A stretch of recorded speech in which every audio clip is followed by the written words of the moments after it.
நானே வந்து ஒரு எக்ஸாம்பிளாக நான் சொல்கிறேன். ஒரு ஸ்டோரியை நான் சொல்கிறேன். 8 வருஷமா வந்து ஒரு அப்பார்ட்மெண்ட்ஸில் நான் இருந்திருக்கேன். அப்பார்ட்மெண்ட்ஸ் வெளியிலேயே ஒரு ஸ்டேஜ் இருக்கு. ஸோ அது வந்து ஒரு ரொம்ப வருஷமா யூட்டிலைஸே பண்ணாத ஒரு ஸ்டேஜ். ரொம்ப வருஷமா யூட்டிலைஸ் பண்ணாதனால அந்த ஸ்டேஜ் வந்து ரொம்ப லைக் வந்து ஒரு ஒரு ஃபங்க்ஷன் கூட நடக்கல, ஒரு ப்ரோக்ராம் கூட அந்த ஸ்டேஜில் நடக்கல. நம்ம ஒரு டான்சர், நம்மளே ப்ரொமோட் பண்ணிக்கலாம் அப்படின்னு சொல்லி என்னோட சுற்றி இருக்க நெய்பர்ஸ் எல்லாருக்கும் வந்து தெரியப்படுத்தினேன் தட் இங்கே வந்து ஒரு டான்சர் இருக்கான்னு. ஸோ அதனால் நான் என்ன பண்ணேன், டான்ஸ் கிளாஸ் வந்து அங்கே ரன் பண்ண ஆரம்பித்தேன். ஜஸ்ட் ஒரு ஸ்டேஜில் அங்கே இருக்க நெய்பர்ஸ், அங்கே இருக்க சரௌண்டிங் கிட்ஸ்க்கு நான் டான்ஸ் டீச் பண்ண ஆரம்பித்தேன். அந்த அப்பார்ட்மெண்ட்ஸ்லேருந்து வெளியிலேருந்து வர பசங்க எப்படின்னா, அந்த ஸ்டேஜை வந்து ஸ்டேஜில் யாராச்சும் பெர்ஃபார்ம் பண்ணுறாங்கன்னா அவங்களுக்கு வெயிட்டிங் ஸ்பேஸ் இருக்கும்ல, ஸோ அந்த மாதிரி ஒரு ஸ்பேஸ் இருக்குது. But still it's outdoor stage.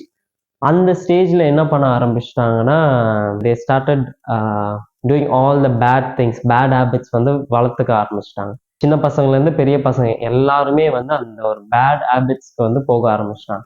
But still அங்கே வந்து ஒரு டான்ஸ் கிளாஸ் ரன் பண்ணோம், பசங்களுக்கு டான்ஸ் டீச் பண்ணோன்ட்டு என் மைண்டில் ஓடிச்சு. So I started taking class over there. So இப்போ வந்து அந்த கிளாஸ் வந்து உங்களுக்கு தெரியும் எந்த நேமில் ரன் ஆகிட்டு இருக்குன்னா, to promote dance as a career artistry. டான்ஸை வந்து கரியராக பாருங்க அப்படின்னு சொல்றதுக்காகவே hashtag promote dance as a career ஆர்டிஸ்ட்ரின்னு நான் வந்து ஸ்டார்ட் பண்ணேன்.